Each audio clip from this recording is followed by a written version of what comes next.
You are listening to the North Carolina Food and Beverage Podcast. Thank you for downloading and subscribing.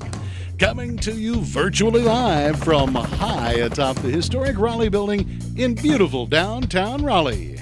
The NC F&B takes the listener behind the scenes to tell the stories of the people that contribute to the creation of the food and beverage community of North Carolina.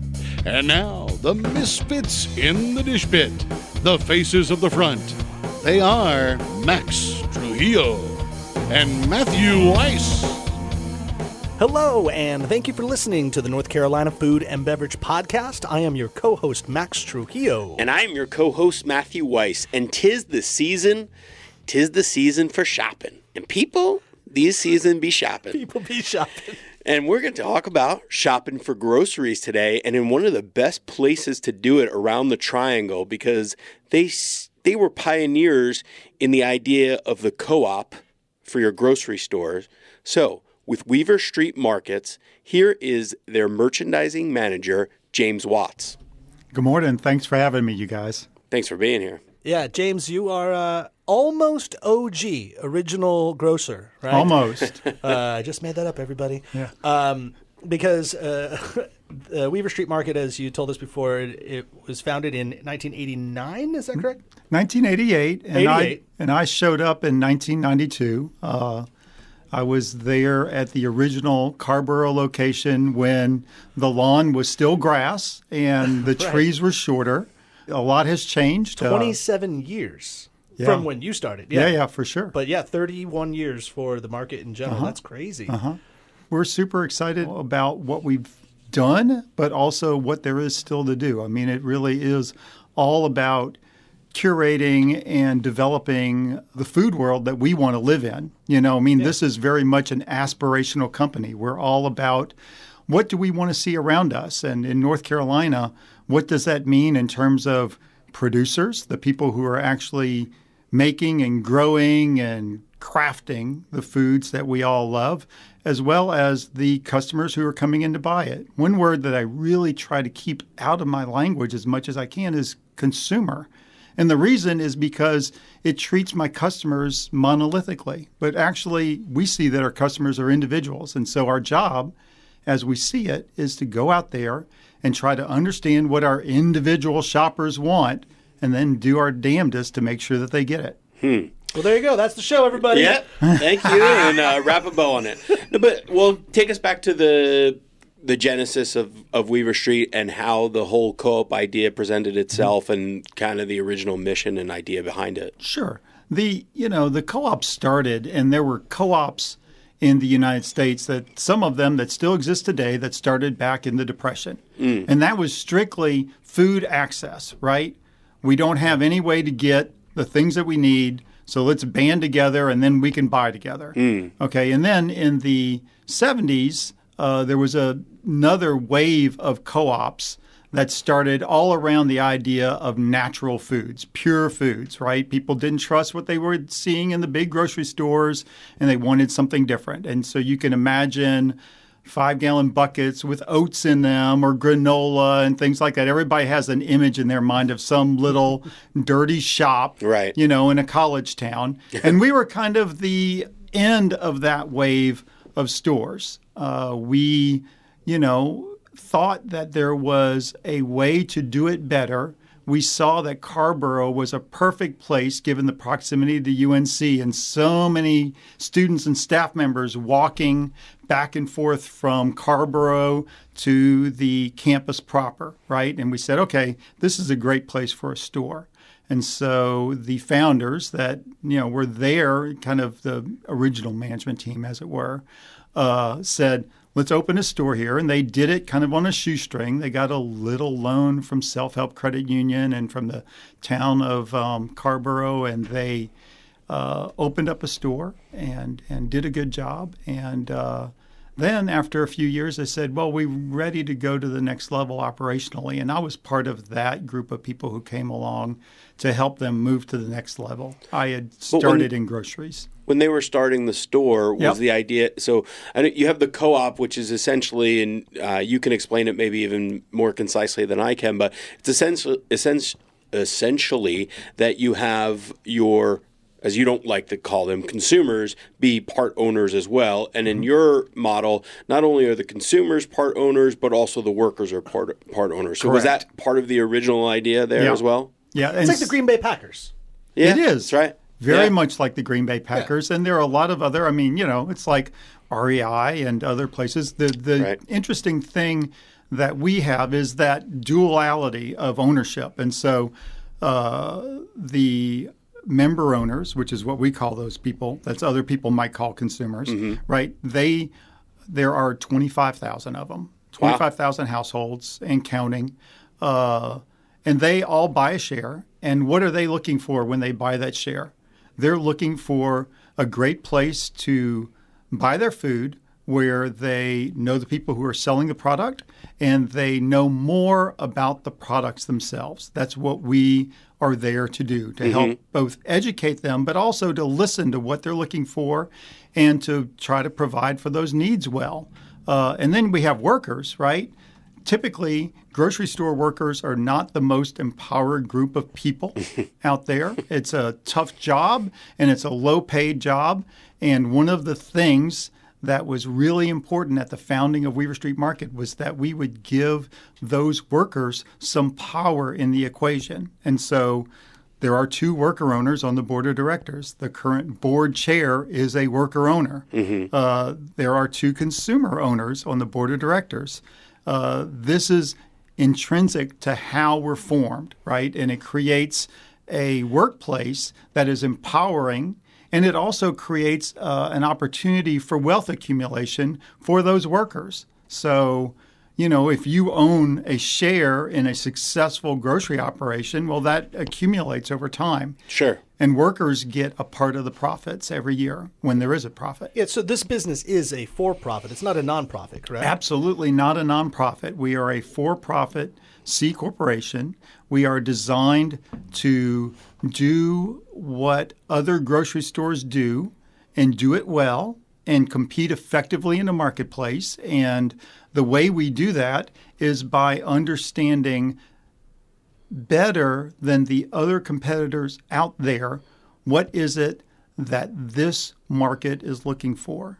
And that is both in products and in services. So it might be events and gathering, right? It might be the partners that we work with to produce products. It might be the thought around dietary preferences and how we make sure that folks aren't ostracized or shamed for their dietary preference, but celebrated for their dietary preferences. Yeah, not just specific to Weaver Street, but I have to say, I always am shocked and very impressed all the time when you go into a grocery store, and this could be any of the big box stores or whatever, and you're just looking for something. Like the other day, I was looking, where do you have yogurt raisins? And you can ask anybody, and they will just be like, oh yeah, it's that's in aisle 3, and it's back on the left under the blah, blah, blah. I'm like, how do you know that? Like, I know you spend every day in here, but you're a checker. Like, do you have to go through serious training to, and then just imagine the level of service you would get at Weaver Street. But how do you know, like, all the names of the Grand Cru and Chablis? But that's something I study and I'm paid like somewhat well for. How is that not a different answer than that? Absolutely not a different answer. It is exactly the same answer. And what I'm saying is the people that are working in those grocery stores are working, an hourly job and probably not well compensated for the most part. I'm not saying at Weaver Street it's the same, but I'm saying if you go to and we all know the names of them, so Harris Teeter, Food Lion, Lowe's, whatever, and you can ask the most random person, just they work there, and then they know where that product is, even the most random product. It's funny that you say that because I have the opposite opinion. I was at Wegmans recently. Yes, there it goes. I said it already. It took only 9 minutes and 45 seconds to get in. I was at Wegmans and I asked what I thought was a pretty straightforward question. I was like, where are the non-alcoholic soda cans, like the LaCroix? And the guy looked at me. He's like, that's not my department. Huh. And I went, ooh. Oh, would that be challenging to just not know? And it wasn't like I was in the deli counter. I was just like, I don't know, like where I thought it actually would be. I was like near like the toilet paper and all that. Yeah.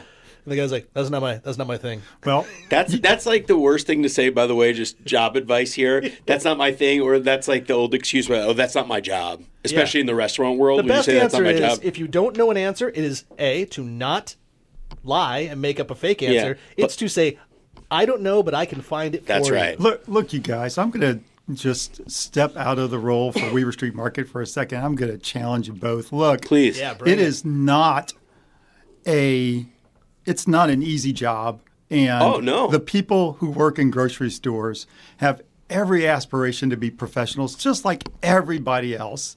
And I will say, for everybody that says that's not my department, there are 1,000 people who will take you to the product Right. and deliver it on a platter to you.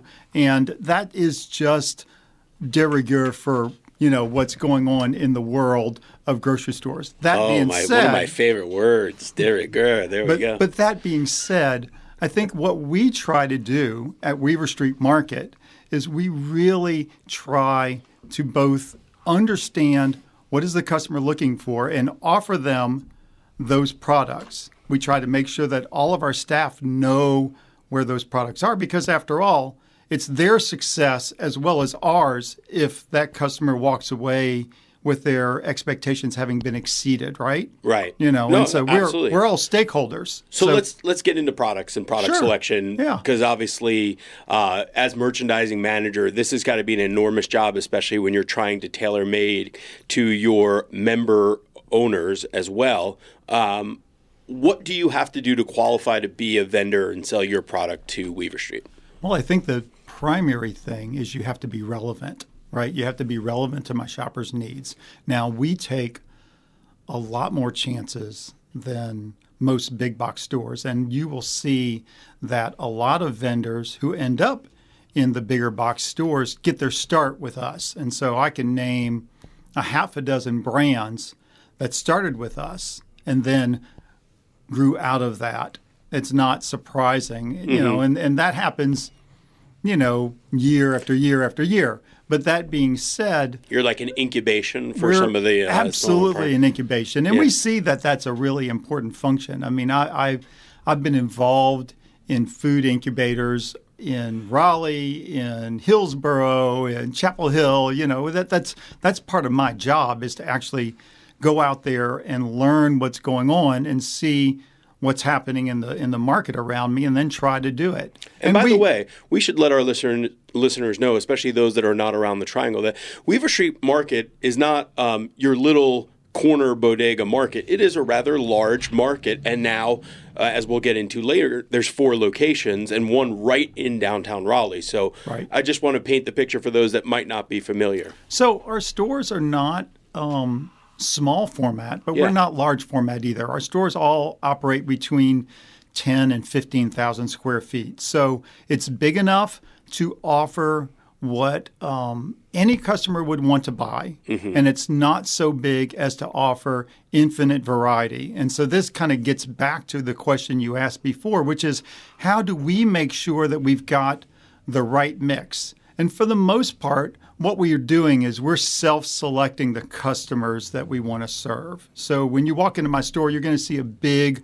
voluptuous produce to market. I'm going to try to use as many of your favorite words as I can. You are speaking And, my language. Voluptuous. And so, you want to see a produce market that's just incredible. You want to see, pork and beef that are from North Carolina. You want to see fish that is from the North Carolina coast. You want to see options that remind you of meals that you haven't cooked in a little while. Yeah, right? in a parallel to a wine list, and we've talked about this before, there's like the Harris Teeters, the Krogers, the Wegmans of the world are like that massive Italian restaurant with the 500 page book of wines that like basically they're like, we have all wine. We have all the wines you'd ever want from any vintage, from whatever. And it almost becomes more daunting. I mean, anytime I'm at one of those restaurants, you just look and it's like page after page. You're just like, Jesus Christ, with so many options, I have no idea. I don't know. Do you just have a Barolo from wherever for this price? Because then you just kind of have to let the wine director just kind of thumb it down. Can I say it sounds more, that analogy, like a Cheesecake Factory menu? Not even on wine, just Sure. a food menu. Yeah, it's like we have all food. all food that you want. Anything you want. Yeah, which I've also heard, like, never eat at a restaurant that can serve you tacos, pizza, and ramen at the same time. Like, Seriously. you just really should never go to a place that is that varied in style. But who knows? Unless maybe somebody really knows how to do it. But I've yet to see it. But conversely, Weaver Street Market is more boutique in that sense. But even though it's large scale, it's big. You as the buyers, as the team, and I want to get into the team and the decision making too. But those that make the decisions are being a little bit hyper selective about. We're not going to have everything that Nabisco makes, and that kind of runs the problem sometimes when you look at selections in any various capacities, like Netflix, let's say. Netflix will sign a deal with Sony Pictures, and so now all the movies that are in the Sony Pictures catalog are now available to you as a Netflix user. So then you'll start seeing, like, all the good movies that Sony makes, but then you'll start seeing all the crap that, like, they just have because it just is residual because it's part of their portfolio. And that's kind of like what a big grocery store will do too. It's like, okay, we're going to buy everything from Nabisco or for Del Monte or whatever. And sure, they might have some great products that everyone wants, but then there's also this nonsense that they have that kind of gets lumped into the mix. And here at Weaver Street Market, you guys are hand selecting everything that comes in. We have the things that we're proud of. We have the things that we have to have because customers want them, and it's a convenience thing to have them. You can't run a grocery store without certain product segments. And then we have surprises that you didn't expect. And hopefully those surprises are things that really excite you and that are engaging to our shoppers. So to go back to walking through the grocery store, I mean, it should look and feel like every other grocery store. The truth is that I'm not going to get excited in the morning about selling macaroni and cheese in a box, but I have to have macaroni and cheese in a box. So, like, for example, what macaroni and cheese in a box would I find at Weaver Street? Well, you would find a dozen, probably. Would I find like a Kraft? No, but you would find a brand that was produced by the same company that produces Kraft, and you would find, and so you'll find Annie's mac and cheese, which has been around the natural food world since the beginning of time. You'll also find some private label products that we've selected because we think the quality is good and the price point is a little better so that we can appeal to a wider range of shoppers. Sure. And then within that, you'll find something that's vegan because, we want to make sure that we cover that, and gluten-free, and we want to cover that. So, I don't think that it is that far a reach that any customer can come in and find it. Right. And have trouble grocery shopping. We'll take a quick break just to discuss somebody that highlights a lot of the products that you probably would even find at Weaver Street Market, and I'm just throwing it out there, but I'm talking about the Folk Foundation. The Folks Foundation is a new sponsor of our podcast, based out of the New Bern, North Carolina area. Folks Foundation, they are champions of all good things that are crafted in North Carolina and the folks that make them. So we're talking about products, we're talking about art, we're talking about music, we're talking about podcasts, and anything that is created independently in our state, you can find out information from, because the Folks Foundation also has the Journal, which is essentially a magazine that's both in print and online. And they are a membership-driven team similar to the Weaver Street Market, as we're discussing. So you can sign up to become a member at Folks Foundation. As a member, you're directly supporting the makers, growers, crafters, and artisans of North Carolina, from the mountains to the sea. The benefits of championing the handcrafted culture in our state directly affects the lives of us all every day. From local products that we eat and put in our bodies to the music and the podcasts we listen to on our daily commutes. So membership packages vary, but they all would at least include the Folks Journal and discounts to their general store and access to exclusive content. Visit them at folksfoundation.org. That's folksfoundation.org, or click the link in our show notes. And speaking of places that are great to work at, as we had talked about wanting to become a professional, if you out there have ever thought about getting into a grocery store or even becoming a butcher, a great place to go do that is the Butcher's Market, which is also a new sponsor of our show, and they are opening up a new location in the Bedford area off of Falls of News. And they have 4 locations also around the Triangle, in Holly Springs, in Cary, and in North Raleigh. And they are really looking for people who are excited about front of the house, but want the quality of life that necessarily comes in retail. Yeah, experience isn't necessary. They, in fact, don't mind if you have zero experience because they are all about training you in the art and the skill and craft of being a butcher. So if you are interested and want to learn more about it, visit thebutchersmarkets.com. That's with an extra S at market because they have more than one. Thebutchersmarkets.com, and let them know that the gents over at the NC F&B sent you. Just before, is there, because I really want to know the parameters, is there like a commandment, 5 commandments, a 10 commandments of Weaver Street? Like if you're going to accept a product into your store, does it have to hit certain marks? Like does it have to be organic? Does it have to be, you tell me. Sure. So I think there are some commandments and there are some thou shalt nots. Yeah. So we have some thou shalt nots around trans fats, around high fructose corn syrup. Okay. We have some thou shalt nots around artificial flavorings and colorings and things like that. And then there is a huge, huge area where we say, sure, if it fits for a customer's needs, then yes, we'll consider the product line. And then there are the things that, again, we're super excited about and that we're promoting, right? We're promoting healthy, fresh.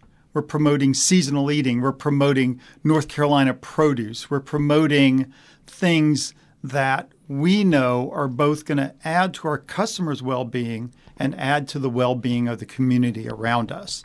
Those things are incredibly important to us. And so one of the things that we do is when we find something like that that is important to us, then we develop it and we actually measure it. And so, that goes back to the pillars of how Weaver Street Market is formed.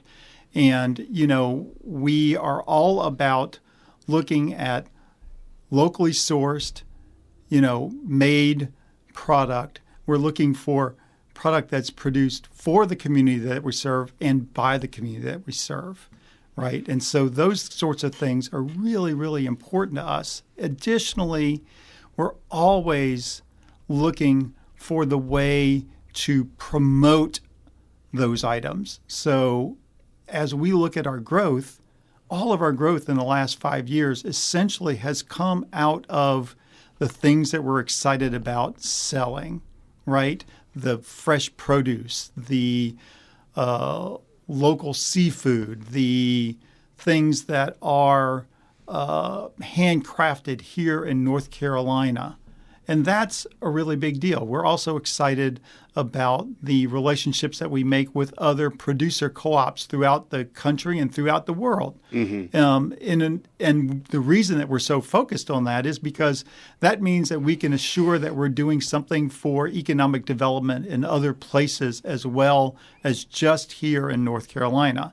So if we partner with a great vendor like Cabot Cheese or with a great winery group like La Riojana, then by doing that, we know that we're taking producers, farmers, and we're positively impacting their lives in a way that we wouldn't be able to even know anything about them without stocking and promoting their products. So let's stick on this specific example. You said Cabot Cheese. So in my mind, Cabot Cheese, that's out of Vermont. Is that right? Yep. I think of them as a big brand. Sure. Right? I mean, presumably, and they are a big brand. And they are. So give me a tangible example. Like, how does that help their community and vice versa? Well, so here's the way I see our relationship with Cabot. They are they a co-op, by the way? They are a farmer-owned cooperative. Cool.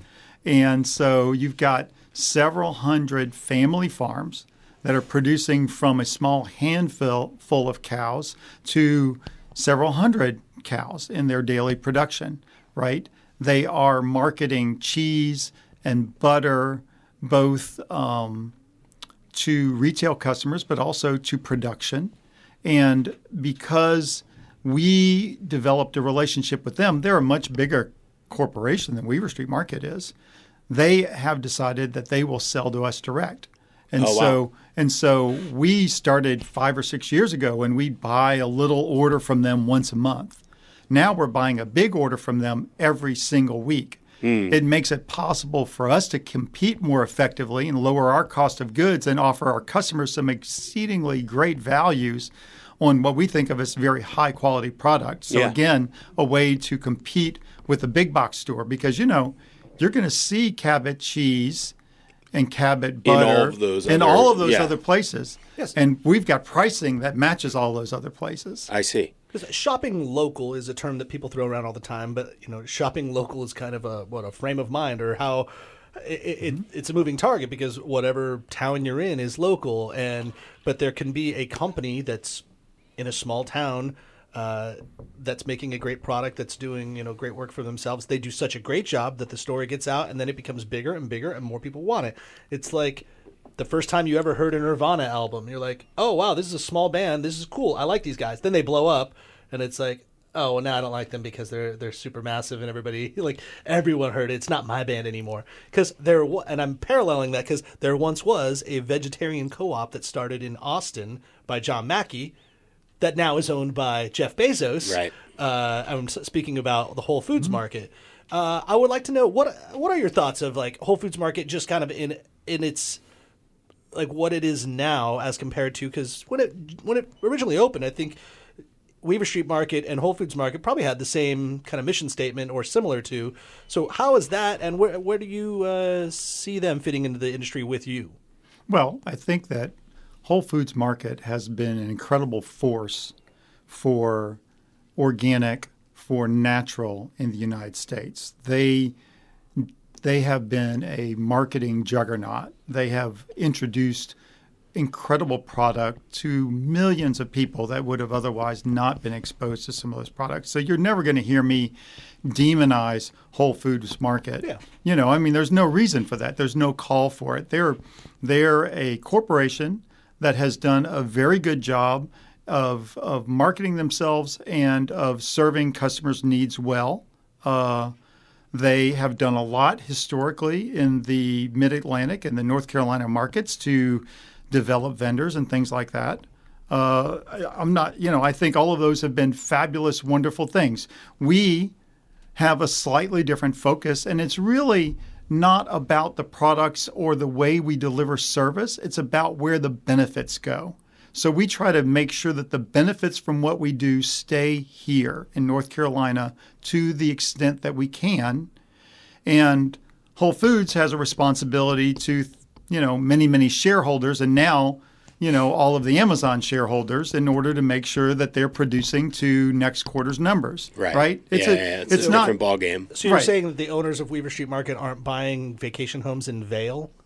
Well, no, not very much. Not unless they happen to be very successful in some other part of their life. It's certainly not the ownership in Weaver Street Market that's providing the revenue for that. But they are able to get a vacation house for a few weeks a year, maybe in something like Boone, North Carolina, or something like that, maybe. Probably. But, what's even more important is that many worker owners over the last 31 years have been able to take their worker owner share and draw a down payment against it in order to buy a residence, which for a lot of grocery store employees, that sort of thing doesn't happen. So, you want to know about the tangible benefit of working for a co-op. That's one.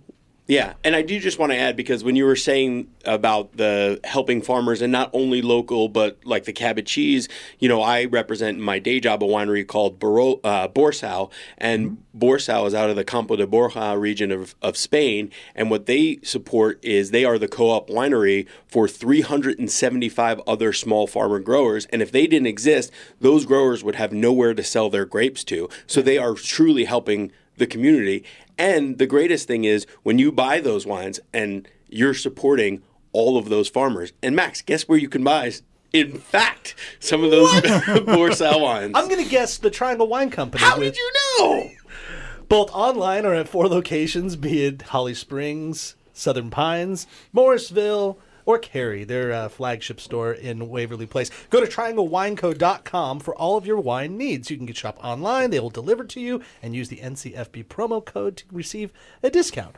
Now, see, that's the thing is what Weaver Street is doing right now and what Whole Foods did then is essentially the same thing. You're bringing awareness of you're taking back responsibility. We're taking back responsibility for developing market to both our producers and our customers benefit. Yeah, like you said at the very top of the show, back in the 70s or so, people were looking at co-ops because they didn't like what was being on the shelf at the big box stores, and they were taking kind of ownership of saying, no, you know what, I want this, and I want to be able to have this for our community. We talk about food deserts in our state and across the country, and North Carolina, outside of the big cities, is not a great place to find and have access to fresh vegetables and foods without a lot of GMOs put into them. So both a small market, and I say small to Weaver Street because in comparison, of course, it's small to Whole Foods, but Whole Foods as well kind of did what we really need for our society, is to show an alternative. Now, they did such a great job, speaking to Whole Foods, that it kept getting bigger and bigger and bigger, and just like that Nirvana album, everyone hears it, but it's still the same song.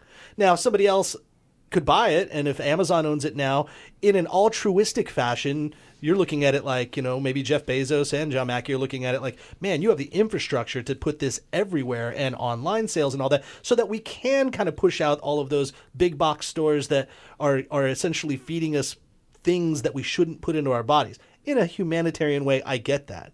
But also, there's a huge money-making aspect of it, too, which isn't a bad thing, too. We live in a capitalist society, so making money is not bad.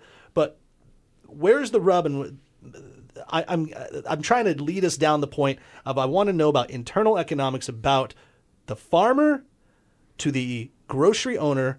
There is a huge disparaging connection of profitability from grocery stores setting prices and kind of putting their foot on the neck of the price tag, so that tomato can always be the same price, so that the meat can always be the same price, with very few fluctuations because there's so much competition, and that farmer rarely seeing the profits that come from that. So Sure. How do you fit in that world, and how do you help set prices for that market? Well, I think that given our scale, we are both a victim of and also a perpetrator in that world, because, the market is what the market is, what the market is. And ultimately, it does nobody any good if you say, well, the farmer must get $8 in order for this product to go to market. But then the customer says, well, I have no interest in buying that product. And then the product just goes to waste.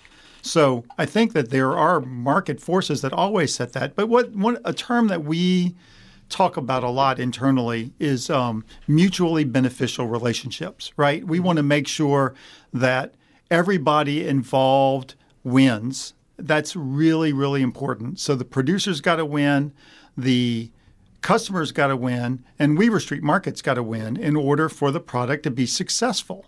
And so what that means is that we try our best to slice and dice that information as transparently as possible. I am not ashamed of saying to a producer and to a customer at the same time, Weaver Street Market must make a margin in order for us to continue to provide this service. You've got to put that oxygen mask on you before you put it on the kid, because if you don't... Such a bad analogy. But, I'm going to let you go there because, hey... It's an apropos analogy. It is absolutely an apropos analogy. Just uncomfortable. Yeah, but I mean... You have to take care of yourself if you want. We had the same conversation with gents from Hungry Harvest, previous guest of the show, and actually previous sponsor of the show, because when they were on Shark Tank, they were a nonprofit model in the beginning. And one of the sharks said, I love everything you're doing, but if you're not nonprofit, then this will never scale. This will never get to the next level. If you want to make it a way where you're transparent about the profits you have, and then those profits then go to wherever you want to put them, then fine. That's what you can do. Whatever you want to do with your money, don't be ashamed, or you could hide it too. Who cares? It's a profit-based restaurant or a business. And so they changed their model so that it was for profit, and they do a lot of humanitarian deeds, as well as put some money in their pocket. Right. Because if the business works, then it can continue to work, and that's why Amazon owns Whole Foods now. It was a profitable business. It was a good business for another business to buy into. I just want to say one thing that with the Whole Foods analogy, well, I think it's apropos on many levels. The one thing that it's selling Weaver Street Market short is that, to my knowledge, Whole Foods was never a co-op. No. So it was a co-op. That's what it started as a co-op when it first started, but that Like was the a very first short original amount also- of time. It was a co-op. Interesting. I mean, agree to disagree, but it's been written about that initially. Right. And if you and Well, actually, I know that Mackie worked for a co-op. I have many friends in the co-op community down in Austin, and so there is certainly, some disagreement as to whether or not John's store was ever a co-op. But that being said, what they've done is good stuff. Check out How I Built This with Guy Raz. Yep. That episode is fantastic, Yep. and that's you get a little bit more insight as to how Sure. Whole Foods started. Sure. Yeah, and either way, the analogy still holds on many other levels, and we'll fact check that at some point. But maybe we'll get in the show notes. But I think the other important thing to think about is Whole Foods, as we talked about, expanded in a great way. You guys Sure. are expanding.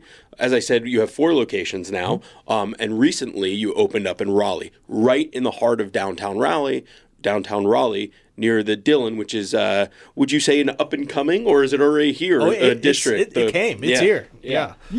I think that, we saw an opportunity to bring something that nobody else was going to bring. There is no other grocery store in downtown. It's not likely that there's ever going to be a grocery store in downtown proper. You'll see grocery stores on the edges of downtown where the big boxes can actually find 40 or 50 or 100,000 square feet. But you're not going to find folks who want to do what we do and try to cram it into, a 12,000 square foot footprint. It's an interesting model, and we are super excited about serving downtown Raleigh. The store has been open for 3 months now, and we've had a great time getting to know the community around us, and we're excited about the opportunities to serve this community, more of them and better as we move forward. It's been a fabulous, fun opening, and we look forward to all of the things that we get to do with this, with this downtown walkable space, in the years to come. Yeah. There's just so much opportunity here. I have a question with that, and I know, Max, you have a lot of questions upcoming, especially with some of the parallels of opening, but just to set a parameter, and we were discussing this off air before, when you're opening up a grocery store, and this relates to Raleigh because I imagine the downtown rent is a lot more expensive than, well, maybe not Carborough, but is it true, somebody had told me, a reliable source, that the profit goal of a grocery store, a good working grocery store, makes somewhere between 2 and 4% profit? That's correct. That's correct. Okay. Yeah. And we're lucky any year that we exceed 1%.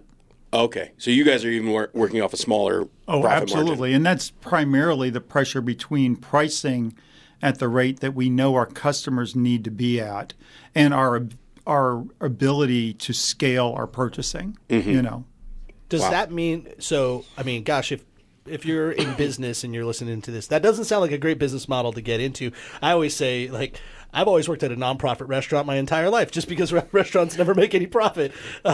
Some can, of course, and the industry standard, at least if you look at restaurant magazines and all, that restaurants tend to run somewhere between 9 and 12%. I think P.F. Chang's had put out that they had consistently been around 12% profit margins, and so as a barometer. But that actually sounds like you're making good money then if you're running a restaurant versus a grocery store. But why does it always seem like if you're it's not called the whole paycheck for no reason? Why does it seem like grocery stores in general, the pricing varies so high? You can go to a Trader Joe's, it seems fairly inexpensive.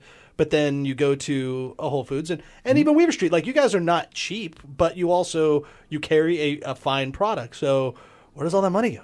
So, in most places, most of the money goes back to the producers and the distributors and the others that bring the product to your door. And in many cases...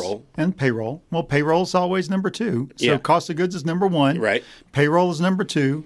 Everything else has to pay for, what's left has to pay for everything else and, and cover, rent and insurance and all that fun stuff and which nobody gets excited about. You have a membership program that is different, let's say, than just walking into a Harris Teeter or so and getting the the card or the membership card. I always love how every grocery store has a membership card, and it's like, hey, can we just get past this formality? We all have so it. ridiculous. It's like I remember when it first came out. I was like, oh, I'm a member of Albertsons. I'm a member of Alpha Beta. It's like, yeah, I get it, but now we all kind of are doing this, so who cares? But and anybody gets the same discount whether they walk off the street or not. Yeah, because the checker just goes, "Let me just swipe my card for you." Yeah, but so members, you could be a member at Weaver Street. Now you don't have to be a member to shop there, but being a member, that costs a little bit, and then that does that go into a fund that then creates programs, or how does that work? So, being a member is a $75 one-time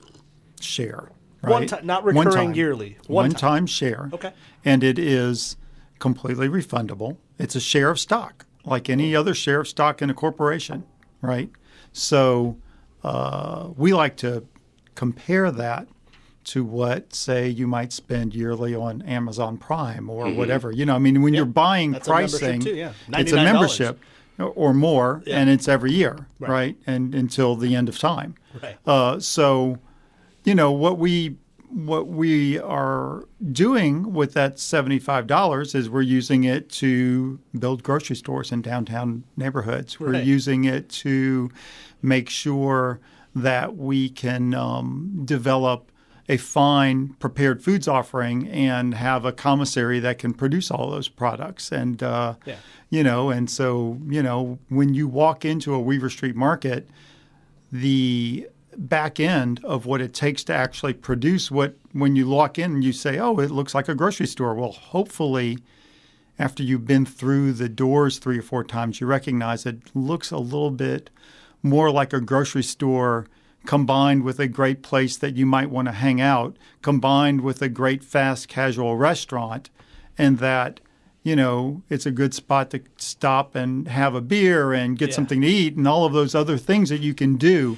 Well, that $75 makes all of that infrastructure possible. You know, I mean, if we don't sell shares, then it makes it harder for us to go out there and raise the capital necessary to build more stores. And we are ambitious. We'd like to build more stores. What I do like, though, is that you have provided a space. You can sit down, you can eat. There's a second level where you can just have your coffee and write the next screenplay, you know, for whatever, and hang out. But yeah, you can get a sandwich. You can do whatever you like. I mean, it's a really write the menu for your new restaurant that you're opening. Boom, right there. So it is an awesome environment. And yes, there's much more you can get out of it, let's say, than what your expectations would be if you went to your traditional quote-unquote grocery store. So, you know, what I see here in Raleigh is that we're serving a time-starved customer, right? Mm-hmm. They may be working across the street at Citrix, you know.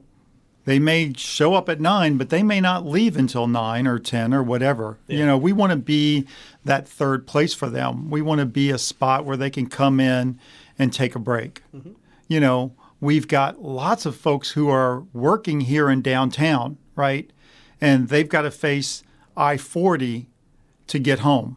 Yeah. Well, we're saying, look, you can buy dinner before you hit all of that, and instead of, you know, sitting in that traffic and doing whatever, and then you're, oh my God, am I going to get the kids in time? Am I going to do this? Am I going to do that? We're offering a different thing. So we're trying to make sure that we develop as part of this community, as this community develops. We're also really excited about the opportunity to serve a new community. You know, we partnered at the very outset with A Place at the Table, in order to make sure that we supported their mission to provide free meals to people who need them. You know, our Roundup program has been a runaway success here in the Raleigh store.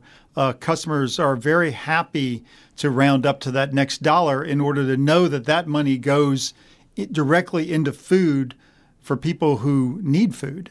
And, you know, we and our company and our customers have worked together to raise over $1 million in 3 years with that program. Wow. And all of that money has gone directly into food for people who are food insecure. So, you know, that's a big, big deal. We don't do that if we don't get customers through the door. And the way that we get customers through the door is we provide an excellent incredible shopping experience. If you walk out of my store with a frown on your face, I have failed.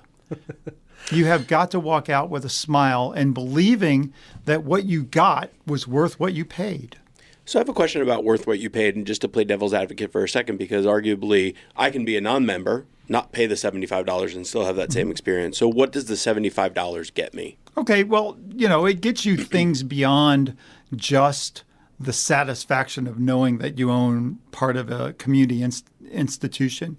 We also will send out... By the way, I paid for somebody's gas this morning. It cost me $11. I don't really feel that satisfied. I'm kidding. I feel very good. You feel for really somebody else's satisfied. gas? Yeah, I got a song story. Who knows if it was hustled, but this guy walked up to me when I was filling gas, and he's like, I got to get to my granddaughter at the hospital. I don't have any gas. He's like, I can pay you back tomorrow. I'm like, don't worry. I'll fill up your gas. And I filled up his gas. It was $11. I still walked away feeling like, did I get hustled or did I really just help somebody? But Does it matter?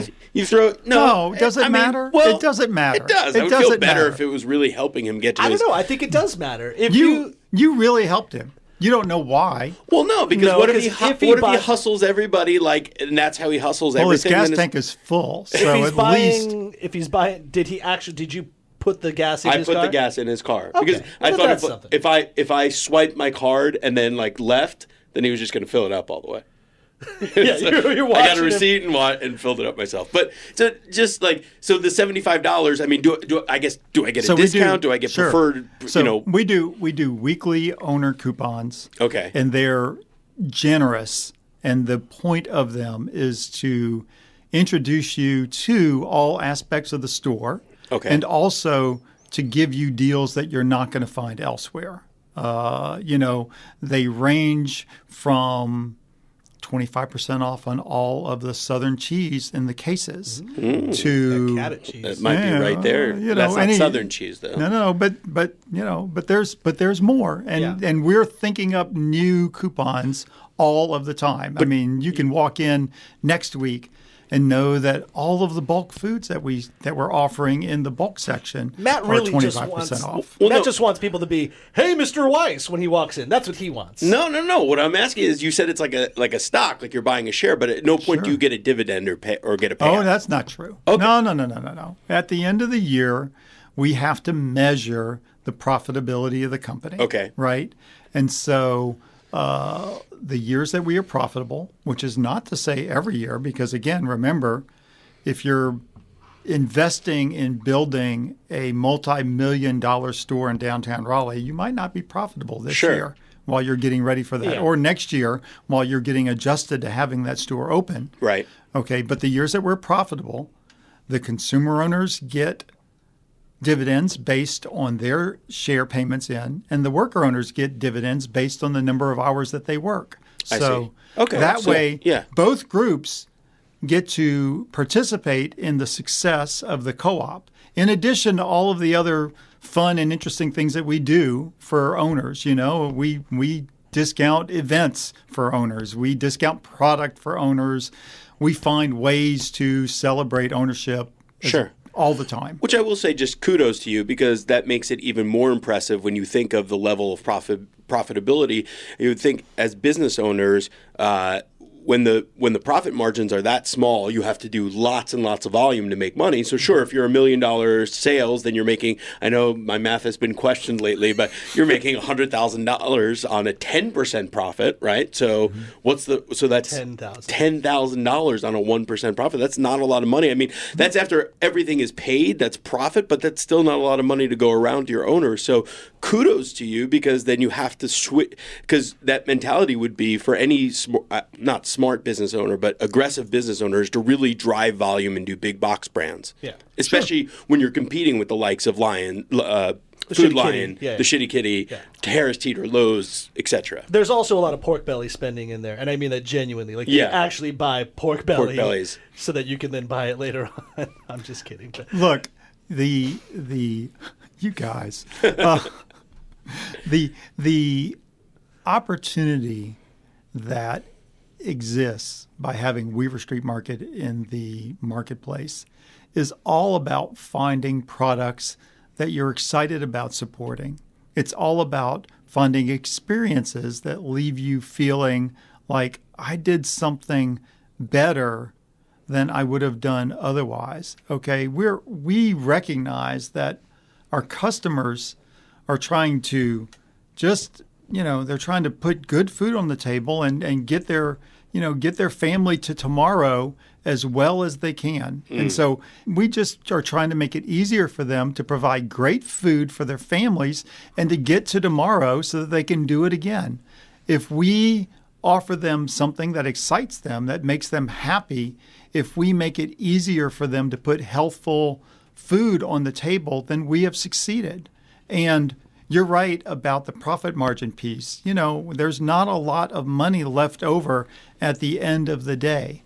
But we don't need there to be a lot of money left over at the end of the day to be a really important and viable player in the community that we serve. The only thing that we need to be able to do is to be able to reach out to another producer that produces a product in North Carolina. They're providing 5 or 6 jobs. And then you've got Weaver Street Market and the 300 plus jobs that we provide. And then you've got other partners that we're working with. And really, ultimately, the way we see our role is we're trying to take that whole group of people and say, how do we make sure that all of these people are doing it better and being more successful? And is Weaver Street Market part of that? Are we a conduit for helping those producers to be better at what they do and more successful as a result? That's well said. It's kind of a sad parallel that those that work in the food and beverage industry always have to defend where their money is, what they do for the community, what their profits are, no matter what. Whereas if you made shoes in this town, no one would really give a shit if you were donating money to food banks or helping the community, or if you're in a tech company. It's like, but for some reason, because it's food related, it feels like we all need to know why and who you are and what's going on with your business. But I appreciate what you all are doing. I feel like you guys are doing what should be done in the food and beverage industry, and that's near and dear to us. I mean, that's why we started the show, right? It's like we want to make everybody more aware. So I'm sorry, apologize to you if we challenged you a little bit, but the best part is we just want to bring these questions up because so many people have these questions, and you answered them. So here's the thing. My coworkers will tell you that I'm argumentative by nature. No, you're not. having folks like you here who are going back and forth just make my job more fun. And what I'm excited to do is to come and to explain why I think Weaver Street Market is different and why I think it's worthy of the customer support that we've been lucky enough to get. Well, James, before you get out of here, let's agree on one thing we can all agree on: alcohol and ice cream. That's something I think we can all kind of sit and put in front of us. Wait, together? Why not? Amazing! If you put alcohol in ice cream, it usually will just melt and kind of be a big mess. But the folks over at Proof Alcohol Ice Cream figured out a way to make those two items come together and provide a delicious after dinner, pre-dinner, during dinner, I don't know, whatever. Hey, Matt Kelly put a scoop of it in his ice cream or in his coffee, and I thought, man, that's why he is who he is. He's awesome. But before you get out of here, you will go over to our Proof Alcohol Ice Cream freezer and pick whichever flavor floats your boat. We have items like coconut rum. We have apple pie moonshine. The big favorite that everyone seems to be going crazy for is the bourbon caramel. Mm-hmm. And every time Matt comes to the studio, I always notice like another extra pint's missing somehow. I don't know what's going on there. What's going on there? But thank you.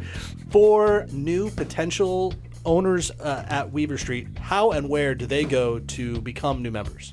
So the easiest thing to do is to go to any of our stores, right? You walk in the store and you say, I want to know about ownership. And I am certain that everybody is going to be able to help you. And we'll bring you up to the front end. We'll hand you a little iPad. You'll type in a little bit of information. You'll give us a check for $75. You're going to get an email. You're going to get lots of information about, who we are and what we do. You're going to get a free t-shirt. You're going to get a free shopping bag. We're going to make it as fun as we can for you to join and be a part of what we're doing at Weaver Street Market. Fantastic. Well, I think you heard it here. So if you're out there and you're hungry, go to Weaver Street Market. They have a beautiful hot bar, cold bar, salad bar. You can eat right there. You will eat and drink very merrily. Thanks for listening to the NC F&B podcast. And if you've stuck with us this long, review us on iTunes, and remember, 5 stars are encouraged.